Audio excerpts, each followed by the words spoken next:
Rồi, ok, hello anh em, chào mừng anh em quay trở lại kênh YouTube của Rock F2P nha. Hôm nay lại làm video muộn rồi anh em ạ. Gần đây mình bảo là kiểu quyết tâm là livestream sớm ấy, để làm video sớm hơn đúng không, nghỉ sớm hơn. Nhưng mà cuối cùng ấy mình livestream sớm rồi mình vẫn ngủ muộn các bạn. Lên đọc truyện với xem phim cho cố vào, xong rồi cuối cùng làm video nó cũng muộn luôn. Mà một trong những lý do mà khiến cho mình làm video nó cũng muộn hơn và ít hơn ngày trước ấy, đó là do mình phải chơi thêm một cái nick nữa ở bên Kingdom mới là 3629. Và cái việc mà chơi lại một cái nick mới như thế này ấy, thật sự là mình tốn khá nhiều thời gian nhá. Mặc dù mình cày không quá siêng nhưng vẫn tốn cực kỳ nhiều thời gian trong ngày luôn. Và trong đầu mình đột nhiên đặt ra một câu hỏi, đó là tại sao có những cái tính năng mà mình thấy là những cái tựa game giống Rise Kingdom, thậm chí là ngay cả đàn em của Rise Kingdom đã áp dụng rồi nhưng mà tựa game này vẫn chưa có. Vậy nên trong video ngày hôm nay chúng ta sẽ cùng tìm hiểu về những tính năng theo mình là nên có càng sớm càng tốt trong tựa game Rise Kingdom nha anh em. Mình muốn làm rõ một điều ấy, đó là những cái tính năng mà nên xuất hiện trong tựa game Rise Kingdom thì mình nghĩ nó nên là những cái tính năng nó phải hợp lý một chút, thay vì những cái tính năng vô lý như là tự động đào mỏ game hoặc là đào mỏ game liên minh đi.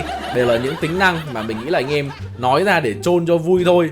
Và cái tính năng đầu tiên mà mình nghĩ là Rise Kingdom nên cập nhật đấy, đó chính là tính năng tự động thu thập tài nguyên.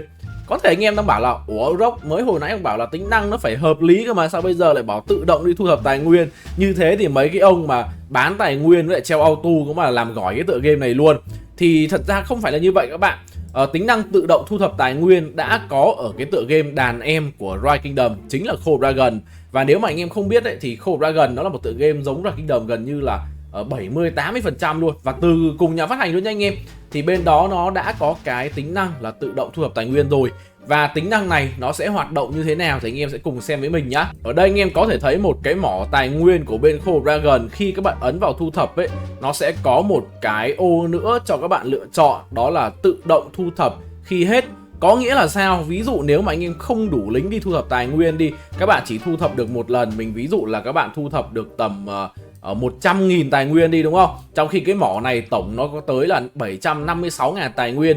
Thì khi mà nó đào xong ấy, quân chạy về nhà, ngay lập tức thành phố các bạn ấy nó sẽ tự động cho quân ra đào tiếp cái mỏ tài nguyên này, cho đến khi cái mỏ tài nguyên này nó kết thúc thì thôi. Và quay trở lại với Rise Kingdom thì mình thấy đây là một tính năng cực kỳ hợp lý và không tạo nên một cái vấn đề gì trong game cả. Đơn giản vì đầu game ấy, đặc biệt là trong khoảng 2 tuần đầu tiên thì anh em thường sẽ không có nhiều xe cũng như là lính để đi farm hết mỏ tài nguyên. Thì với cái tính năng như vậy ấy, sẽ giảm thiểu cái việc là những cái mỏ tài nguyên trong game bị bỏ thừa đúng không? Đặc biệt là những cái ông mà mới chơi thấy mỏ 5, mỏ 6 là các ông ấy ham lắm, các ông ấy hay đi đào xong cuối cùng chừa lại cho người khác có tầm mấy ngàn tài nguyên ấy, thì ai mà đi dọn rác cho mấy ông được. Nên là tính năng này mình thấy là một tính năng hợp lý và cũng nên có. Chưa kể đó cũng tạo nên một cái động lực để cho người chơi có thể là đánh nhau nhiều hơn. Tại vì thứ nhất là đào như vậy ấy, các bạn sẽ đạt được nhiều tài nguyên hơn đúng không? Nhiều tài nguyên hơn thì anh em sẽ chơi game thoải mái hơn, và thậm chí là còn giảm cái số lượng tài khoản farm ở trong game. Thứ hai là ví dụ mà những cái tài khoản mà anh em đánh chiến ấy, các bạn bị zero đi, các bạn chỉ còn tầm vài chục ngàn lính sau khi mà game trả lại lính cho các bạn ấy, thì các bạn vẫn có thể cho đi farm tài nguyên được và có thể farm hết mỏ tài nguyên đó. Từ đó sẽ giúp các bạn hồi lực nhanh hơn. Không sớm thì muộn ấy thì anh em cũng sẽ có đủ lính để farm hết mỏ tài nguyên, nhưng mà mình tin là với một cái điều chỉnh nhỏ như vậy ấy thì sẽ giúp cho cái quá trình chơi game từ đầu đến cuối game các bạn nó thoải mái hơn rất là nhiều. Và tiếp tục với một cái tính năng tự động nữa thì mình nghĩ tính năng tự động do thám cũng là một tính năng mà Rise Kingdom nên cập nhật, cũng như là thu thập làng và hang ở trong game. Tại sao tính năng này mình lại nghĩ là nó cực kỳ cần thiết? Thì chúng ta sẽ cùng nhớ lại hiện tại có bao nhiêu bản đồ trong game là có sương mù. Chỉ có duy nhất một cái bản đồ khi mà các bạn mới chơi game là có sương mù mà thôi. Trước đây thì chúng ta sẽ có thêm một cái bản đồ KVK chinh phạt là cái map anh hùng ca, thì sẽ yêu cầu các bạn dò sương mù. Nhưng mà sau nhiều bản cập nhật thì cái sương mù hiện tại cũng đã được bỏ luôn rồi.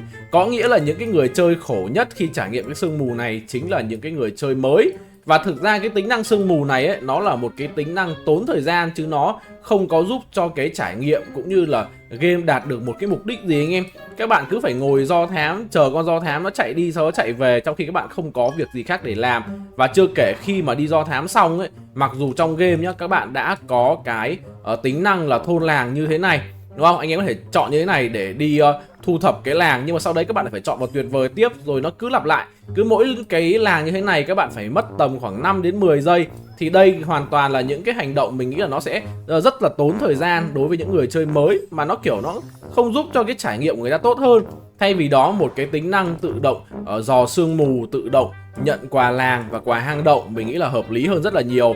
Và tương tự như cái tính năng tự động thu thập tài nguyên thì bên Cobra Dragon các bạn cũng đã có cái tính năng tự động dò xương, dò làng và dò hang rồi. Thì cái cách hoạt động của tính năng tự động dò xương này ấy, mình nghĩ là bê nguyên từ Cobra Dragon qua Rise Kingdom cũng được luôn.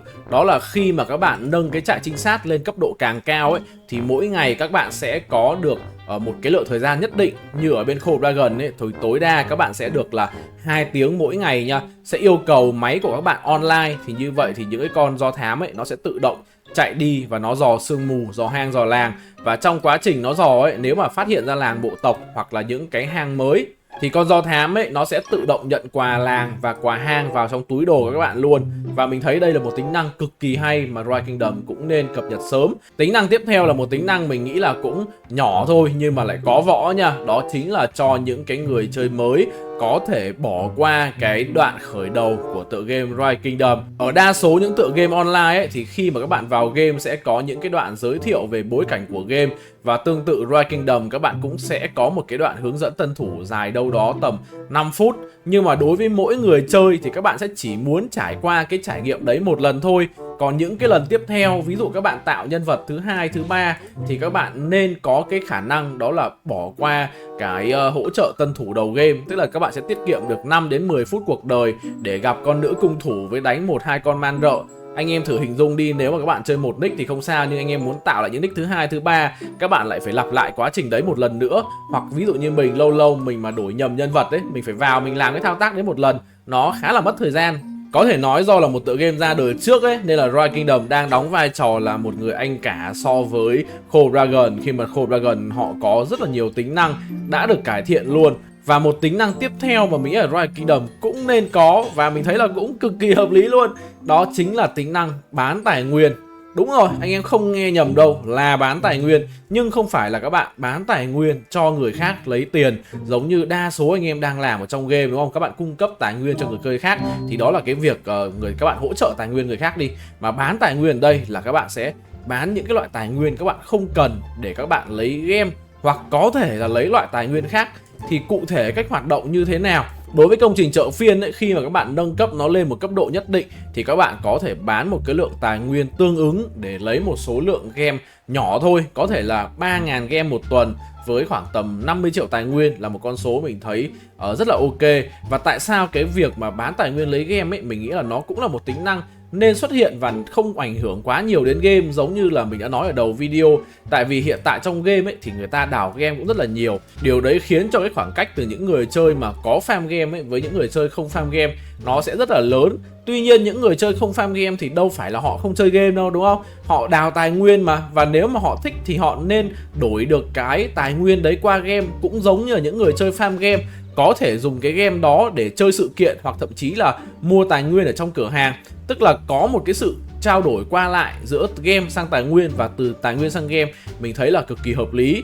Và những cái tựa game ngày xưa mình chơi ấy thì cũng có những cái tính năng, ví dụ các bạn đang có rất là nhiều lúa đi nhưng các bạn thiếu gỗ và đá thì cũng nên có những cái tính năng có thể các bạn đổi, đúng không? Lúa qua gỗ với tỷ lệ lỗ một chút đi, có thể các bạn đổi 1 triệu lúa chỉ được 800.000 gỗ với NPC trong game thôi, chứ không nhất thiết là phải giao dịch qua người chơi khác. Đấy thì mình nghĩ đấy là một tính năng cũng hợp lý và nó không hề ảnh hưởng đến quá trình chơi game của anh em. Và đây là cái hình ảnh của tính năng bán tài nguyên lấy game. Đó là các bạn có thể ấn bán tài nguyên như này, nó sẽ cho các bạn chọn 4 loại tài nguyên cơ bản. Thì anh em có thể thấy ở đây là 15 triệu tài nguyên mỗi loại, tương ứng với 60 triệu tài nguyên, thì các bạn có thể bán được là 2.700 gem. 2.700 gem này ấy, nó sẽ trừ đi tầm khoảng 10% thuế nếu mà mình không nhầm. Nói chung là thực tế các bạn nhận về được sẽ khoảng tầm 2.400 gem. Và những cái người chơi khác mà có nhu cầu mua những cái tài nguyên này ấy, thì họ có thể ấn vào cái mục mua ở đây và họ có thể bỏ ra. Ở bên này thì nó có một cái đơn vị nữa, đó là cái mình tạm gọi là cái xu của pet đi.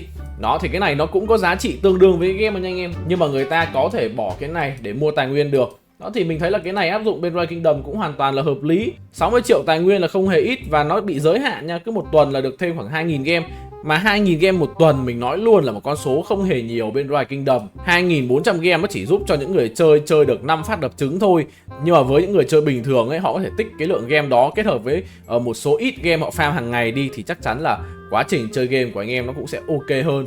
Và vừa rồi là những cái tính năng mà mình nghĩ là tựa game Rise Kingdom nên cập nhật càng sớm càng tốt. Tại vì giống như ở ngoài đời ấy, thằng em có cái gì thì thằng anh cũng nên có, đúng không? Cha mẹ thì nên đối xử công bằng. Khô Dragon đã có những cái tính năng đó rồi thì bây giờ Rise Kingdom cập nhật thêm ấy, mình thấy cũng chả có vấn đề gì cả. Nhất là những cái tính năng này thì mình thấy nó hoạt động cũng không quá khiến tựa game ảnh hưởng đến doanh thu. Nó đều giúp cho trải nghiệm người chơi dễ dàng hơn. Nhất là khi mà tựa game của chúng ta, đúng không, nó đã bước qua một cái số lượng tuổi cũng tương đối già rồi, đúng không? Bắt đầu 6 tuổi rồi, anh em 6 tuổi ngoài đời là chuẩn bị đi học lớp 1 đến nơi rồi. Đấy, thì mình hy vọng là Rise Kingdom sẽ sớm mang đến cho anh em một cái cập nhật những cái tính năng tương tự như mình vừa nói. Tại vì thực ra hai con game này ấy, nó luôn có cái sự cập nhật những cái tính năng của nhau nha. Các bạn nào mà chơi cả hai game giống như mình thì các bạn sẽ biết. Đấy, có những cái tính năng Rise Kingdom bê sang Khô Dragon y chang luôn. Và có rất là nhiều tính năng gần đây Rise Kingdom cập nhật cũng được mang từ Khô Dragon qua. Tiêu biểu là cái nhận quà hang làng hồi nãy anh em thấy đó, nhưng mà lại chỉ bê cái nhận quà hang làng thôi, chứ lại bỏ lại cái tính năng tự động dò hang với lại tự động nhận quà anh em ạ. Và theo ý kiến của anh em ấy, thì liệu những cái tính năng vừa rồi xuất hiện trong tựa game Rise Kingdom nó có ok hay không? Và quan trọng nhất là anh em muốn có tính năng nào mới ở trong tựa game Rise Kingdom, anh em hãy bình luận phía bên dưới nha. Mỗi tháng thì nhà phát hành đều thu thập ý kiến của người chơi hết, và những cái ý kiến mà nó phải thật sự hợp lý nhá thì nhà phát hành mới cân nhắc. Còn anh em nên quên cái việc là mỏ game liên minh đi là vừa. Ok. Rồi, chúc anh em chơi game vui vẻ nhá. Hẹn gặp các bạn ở video sau. Bye bye.